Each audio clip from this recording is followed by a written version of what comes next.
Thank you for joining us for our opening of BOOKBURN, the new art installation that I hope all of you by now have experienced in our Rotunda Gallery. I just want to spend a minute talking about where you are. There's the beautiful view out the window and the fact that this institution completes the cultural landscape that it shares with the Statue of Liberty and Ellis Island. We're the primary resource for teaching and learning about the Holocaust in the tri-state area. We're also the third largest Holocaust museum in the world. So both in New York and on the international stage, we really promote remembrance and education. And we also promote engagement with history in a way that sometimes takes people out of their comfort zones, but always we hope is productive and helps them to learn more about their relationship to history and to our present day. So thank you again for being here with us. I would be remiss if I didn't mention that this is the beginning of actually a beautiful program series that we have. So please come back. We want you to feel welcome here always, and please do take a look at the programs that are coming up in October and November. And with that, I would like to introduce George and Hugo. Thank you.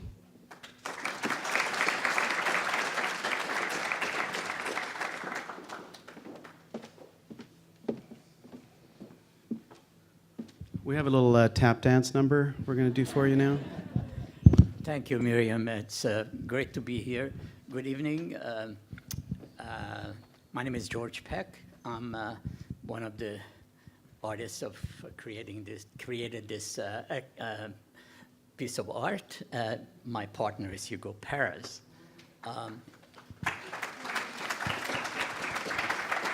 Feel free to clap, yes. Thank you for, a big thanks for the Museum of Jewish Heritage, who stand for education and propagation of history, and also who have taken a chance with us to show a piece of art which is not necessarily in their usual agenda. We are really grateful to that. Since it is a museum of history, I really would like to turn the clock back to 1940. 1940, the British Secret Service contacted a very interesting fellow in Budapest, a man who has a Russian background, came from Transylvania, but ended up in the City of Lights, the Central European City of Lights, Budapest, made his fortune, became a man of industry and a very attractive fellow who had a quick smile, looked like a little bit like Humphrey Bogart.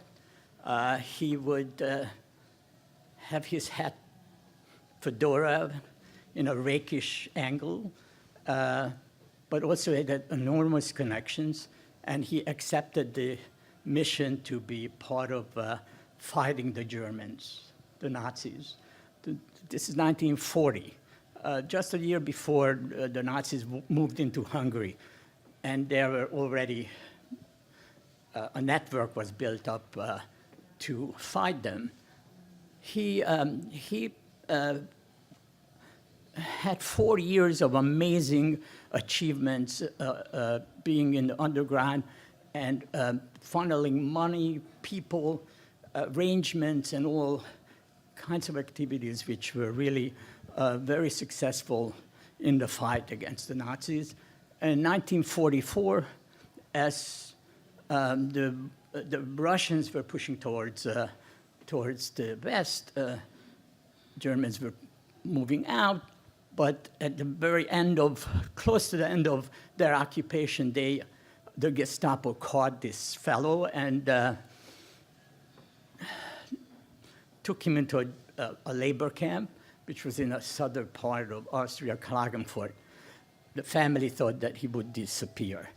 Well, in 1945, when there was a liberation, all of a sudden, this fellow appeared in a British lieutenant's uniform with also a hat, cocked very beautifully on an angle. And the miracle that the family reunited, and also the family survived this incredible experience.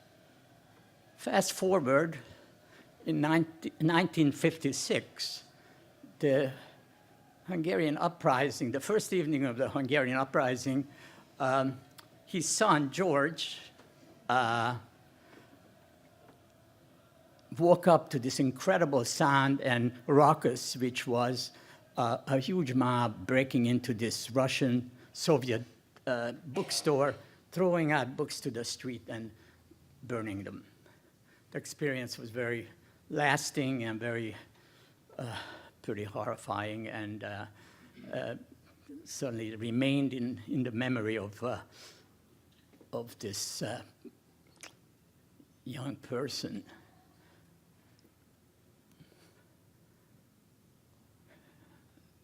It was very emotional. Many years later, when he were in the United States and applied for the American citizenship, he decided to take up his father, nom de guerre, which was Joe Peck. I continued, in my mind, I continued the fight which my father was fighting, and the fight was really a different kind of a fight because I was to be an artist. And the fight of an artist is pretty amazing and also complicated, and it's a bit heroic. Not unlike the underground or not unlike other people's fights who have wanted to make a difference.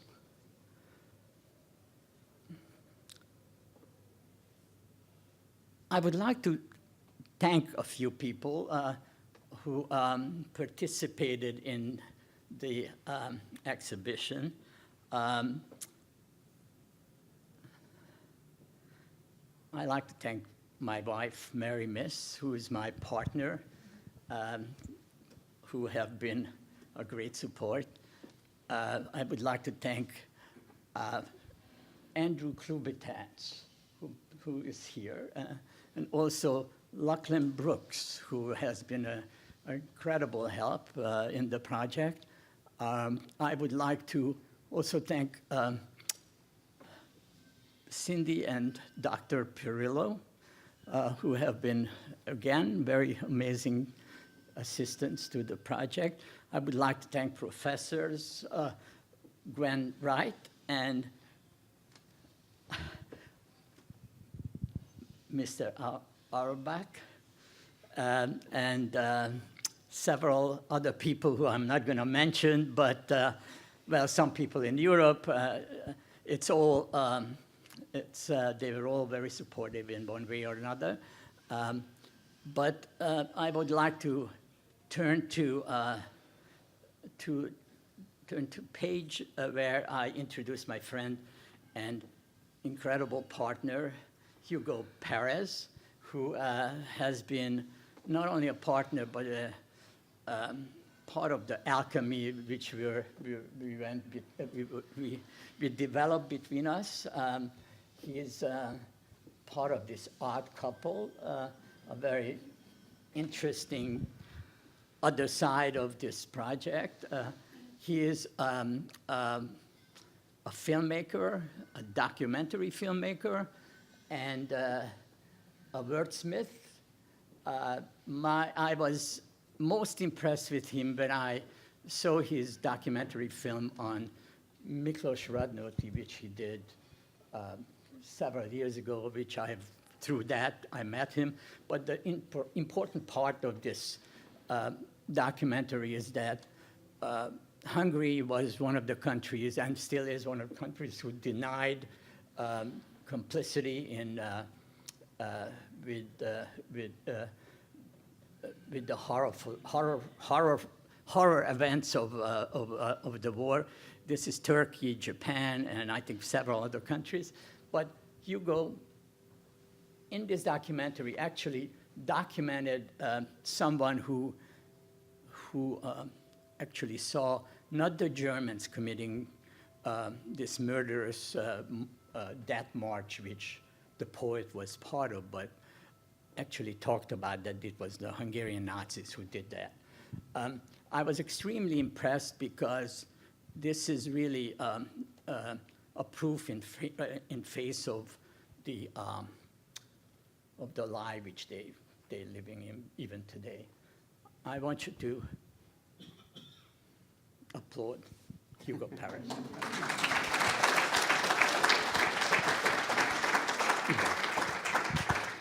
I want to thank a couple of other people that are in the room. Melissa Wolf is one of the voices that you hear. She's an old classmate of mine from college, and I'm glad she could be part of it. Hazel, who designed our catalog, is also here. We have a nice catalog I'll talk about in a minute that's off to the side that came together very quickly so we could have it here tonight. George and I met about, I guess, in 2004 when I was still working on this documentary about Miklos Radnoti. Miklos Radnoti, I mean, you know, it was a long story about my making that documentary, but he is considered one of the great Hungarian poets of the 20th century. He was Jewish Hungarian. At the end of his life, he was sent to labor service. He was on a forced march. He was shot into a mass grave. Throughout this whole last year of his life, he was writing poems that he kept in a little notebook. And then when his body was found a year and a half after he was killed, in his pocket, they found this little notebook with his final poems. You know, here's a guy who, I mean, even after he knew he was going to die, kept on writing poetry. And I always found that very inspirational, that, you know, the day before he was shot into a mass grave, he wrote his final poem, which we found in a blood-soaked notebook that had to be laid out in the sun and dried page by page.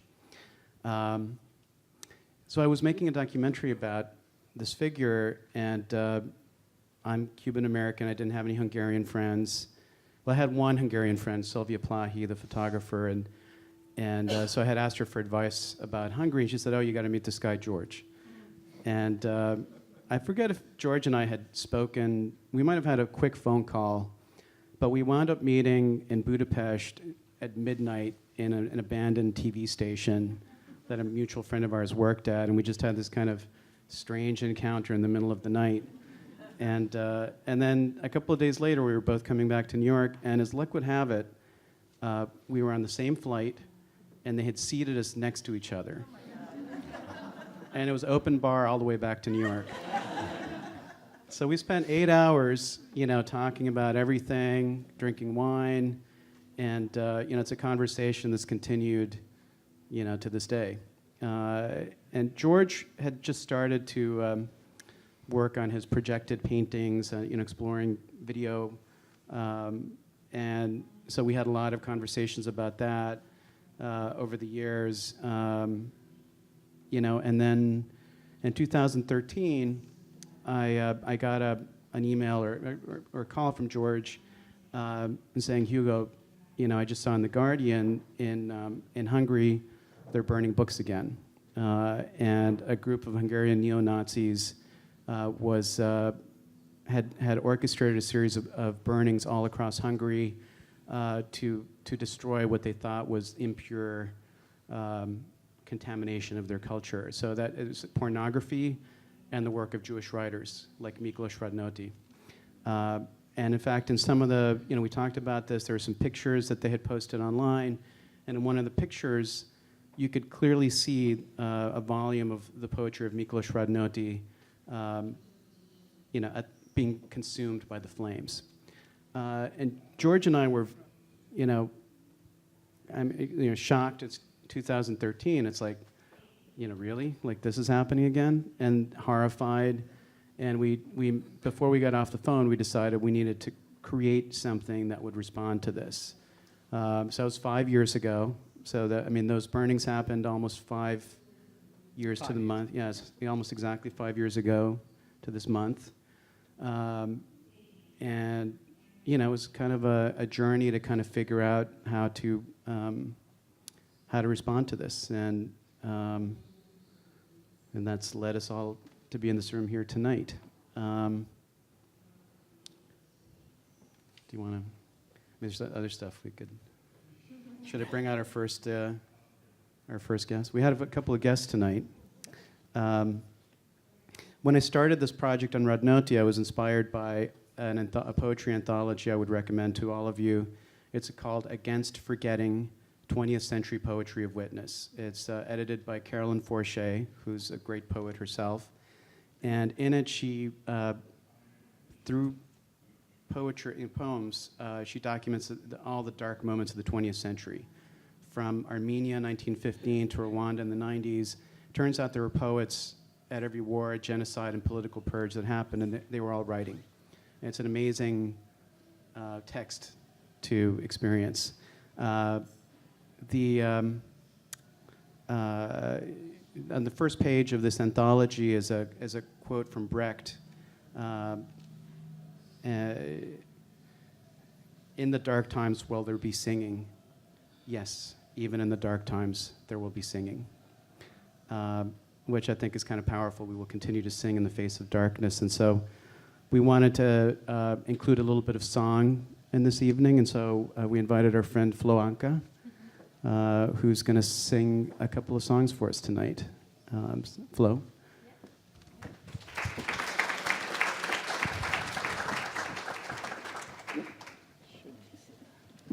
Good evening. Maybe if everyone wants to sit, this is a good time. There are a few seats. They are.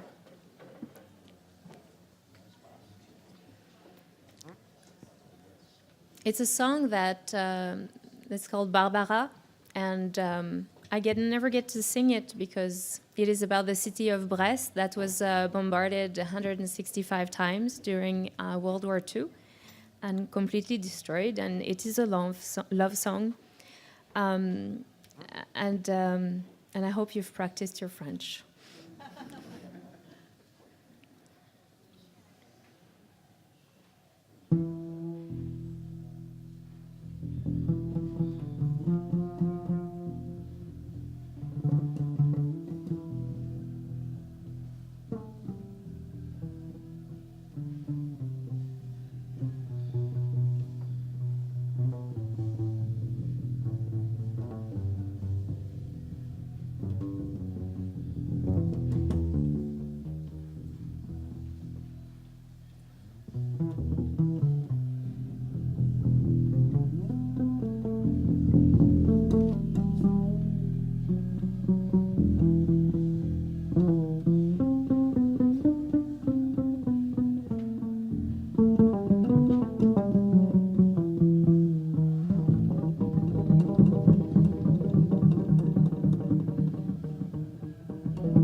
Rappelle-toi, Barbara, il pleuvait sans cesse sur Brest ce jour-là et tu marchais, souriante, ravie, épanouie sous la pluie. Rappelle-toi, Barbara, il pleuvait sans cesse sur Brest et je t'ai croisé rue de Siam. Tu souriais et moi je souriais de même. Rappelle-toi, Barbara, toi que je ne connaissais pas, moi qui ne te connaissais pas. Rappelle-toi, rappelle-toi ce jour, n'oublie pas. Rappelle-toi.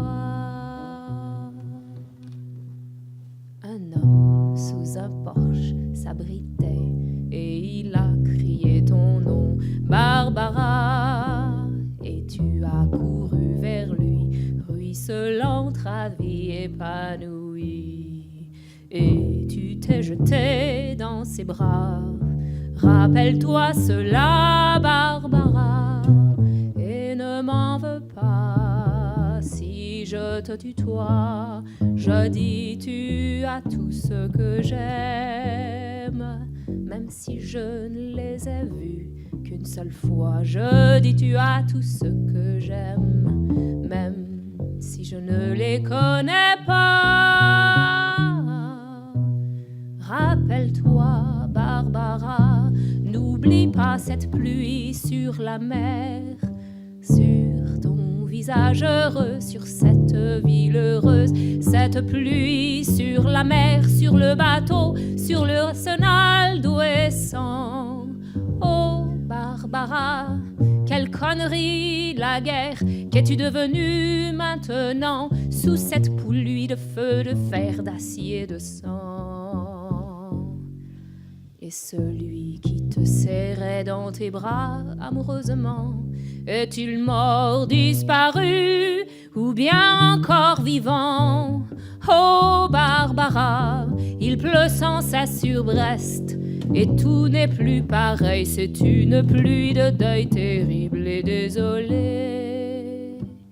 Ce n'est même plus l'orage de fer, d'acier, de sang, tout simplement des nuages qui crèvent comme des chiens qui disparaissent au fil de l'eau sur Brest et vont pourrir au loin, très loin de Brest, dont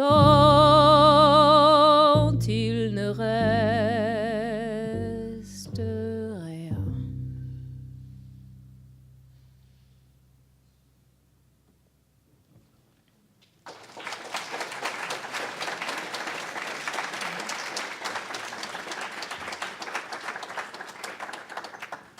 Thank you.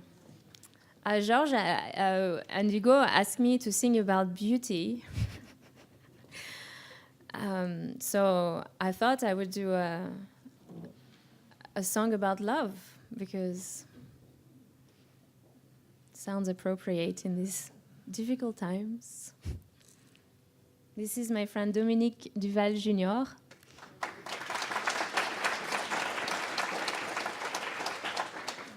I say everything with a French accent.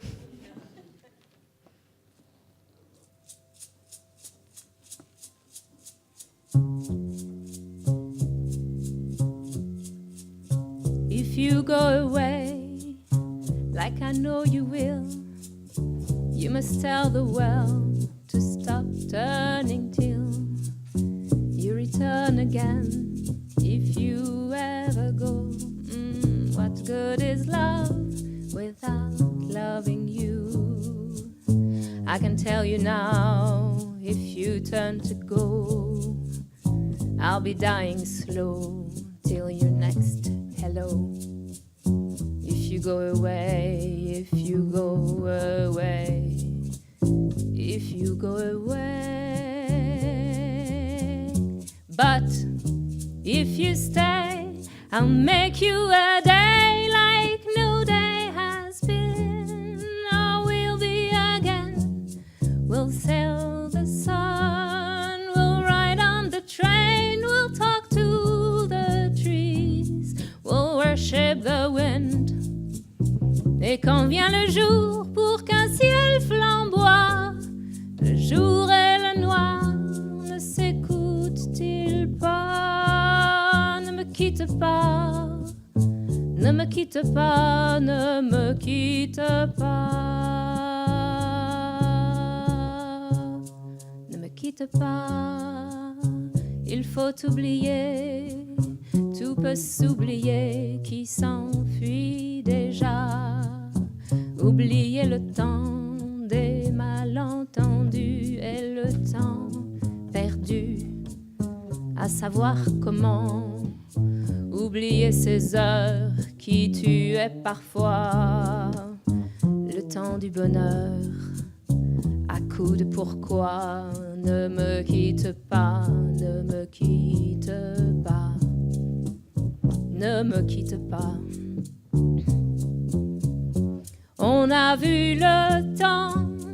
Ah, na, na, na, na, na, na, na, na, na.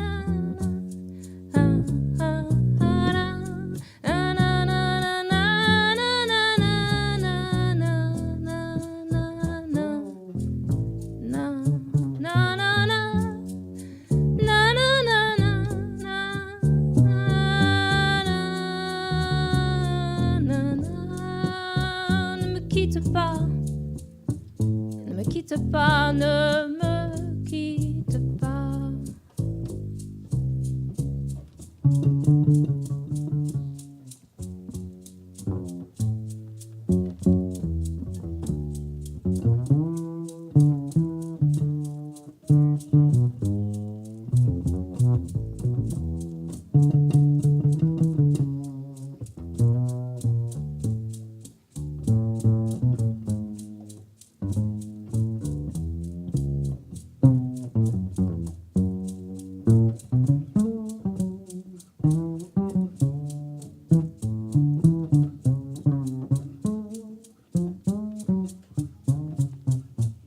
Moi je t'offrirai des perles de pluie venues de pays où il ne pleut pas. Je creuserai la terre jusqu'après ta mort pour couvrir ton corps d'or et de lumière. Où l'amour sera loi, où tu seras roi, où je serai reine. Ne me quitte pas, ne me quitte pas, ne me quitte pas. Ne me quitte pas, je ne vais pas pleurer, je ne vais pas parler, je resterai là à te regarder et à t'écouter et à désirer, chanter puis rire. Laisse-moi devenir l'ombre de ton ombre, l'ombre de tes mains. Je ne dirai plus rien. Ne me quitte pas, ne me quitte pas, ne me quitte pas. If you go away, if you go away, if you go away. Ne me quitte pas, ne me quitte pas. Please don't leave me now.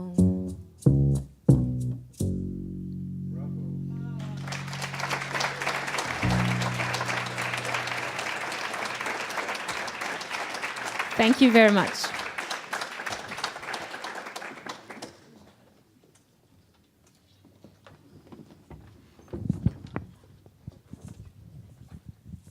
Always a little bit of music to balance, the light with the dark. So we have one other special guest here tonight. The playwright John Guare is going to share a Radnoti poem. This poem, Fragment, was written in May 19th of 1944, was the last poem that Radnoti was working on before he was sent to labor camp, which he never finished. Thus, it remains a fragment. John, would you care to step up?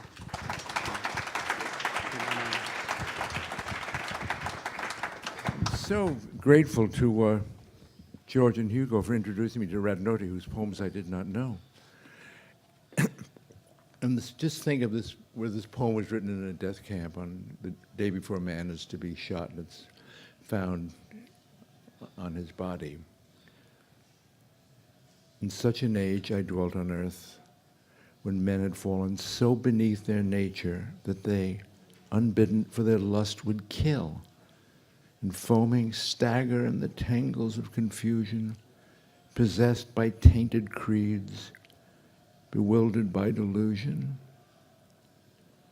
In such an age I dwelt on earth, when spies were honored, and the murderer, the traitor, and the thief were held as heroes, but he whose zeal, it seemed, lacked voice and violence would be abhorred as if he bore a pestilence.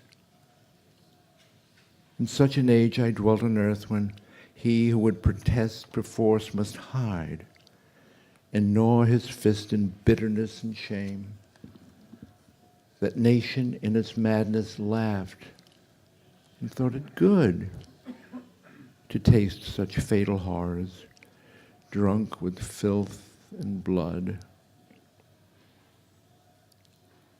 In such an age I dwelt on earth, when to the child the mother was accursed, the woman who miscarried would rejoice, the live man envied the entombed and wormy dead, while on his table poison thickened, foamed, and spread.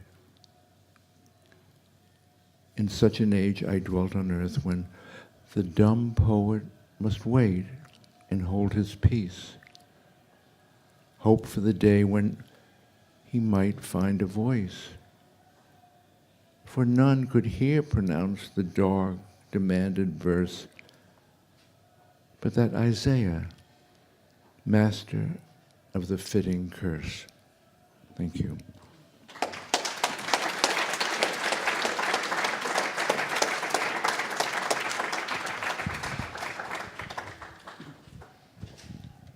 Thank you, John, and thank you, Flo.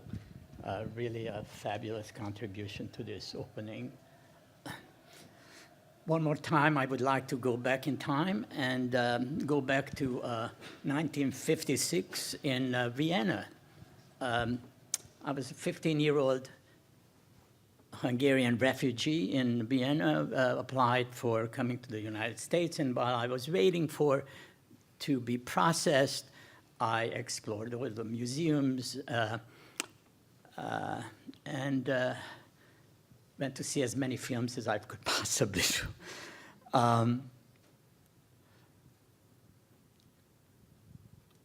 It was what really was very exciting to me to see the difference between the burning Budapest, which I left behind, and this opulent city, which hardly knew what was going on just a few hundred miles from its border. At any rate, I went to see a film which was Alan Freed's Rock Around the Clock, and forever changed my life. Now, I came out of a classical tradition of writing, of literature, as well as music and all that, but when I heard Buddy Holly's That Will Be the Day, that was a changer, a game changer. It's a change for me because I could see an openness, a bravura, a kind of an innocence, but I also could see the roots of jazz and even going further back. It was a revelation, and it gave me the sense that it was a new kind of a heroism which I should really take into account. Immediately, I became a rock and roller, but also I envisioned the country I was going to come much better than I ever had any sense of the United States before. Indeed, we are living in a times where we need heroism, because this is a moment where the degrees of separation of our family is tilting. And we have to make sure that this very fragile balance will be not going overboard. And here we are with this work, BOOKBURN, Library of Burned Books, which talks about censorship, sure, but it also talks about hope, that we can preserve the human spirit in a way that that will last. It will last, but we have to really work at it. And we all should participate with all our mights to continue this world of ours, which is in great danger. All right, thank you. Here. I'm going to second that sentiment in a second, but first there are a few things I want to tell you about. If you have appreciated what you've seen tonight, BOOKBURN, I just wanted to let you know that we're planning on trying to take this out into the world, to other places. We've been invited to bring this to Berlin, so we're trying to make that happen. Next week, George and I are going to host a couple of salon nights at a studio just a few blocks away, where we're going to have the storyboards that we did for putting this piece together and some other pieces of art that complement what you see here tonight. So if you want information about any of that, I think we've got a table over here with our catalogs and posters set up, and just write down your email address, and we'll put you on the mailing list so you can find out more about it. Also, we have some catalogs and posters. This is the merch part of the evening. And if you can purchase those at the table. I think Christina has a little square. Anyway, to conclude our remarks this evening, one of the things, as I mentioned before in working on the documentary about Radnoti, was that he was a man who lived, his entire adult life was circumscribed by rising tides of anti-Semitism in Hungary and in Europe that, from the time he was a teenager until he was shot into a mass grave, increasingly restricted what he could do. So the first anti-Semitic laws in Europe happened right after World War I in Hungary. So when he was a boy, and throughout his life, he just gradually had things taken away from him until they took away his life. Despite that, however, he was somebody who felt it necessary to create, and even in the darkest moments to keep creating.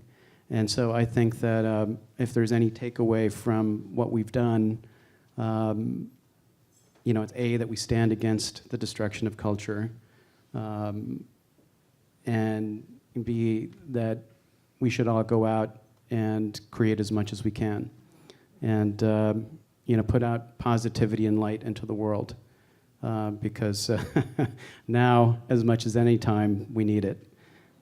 So on that note, thank you to the Museum of Jewish Heritage. Thank you to the staff here. Thank you to everybody that helped make this possible. Means a lot to us to get to this evening. It means a lot to me to have become great friends with George here. He's my partner in crime, my personal art history teacher, my collaborator. Anyway, thank you for coming. I think you can still sneak in a viewing before you walk out the door. Oh, one last very important thing, and this is the after party part of the conversation. After this, we're going to go and hang out at Pier A. So if you walk out the museum and just walk along the water, there's a pier with a bar. We're going to be sitting outside. If anybody wants to come and hang out and talk about the show, we'll be there. So thank you.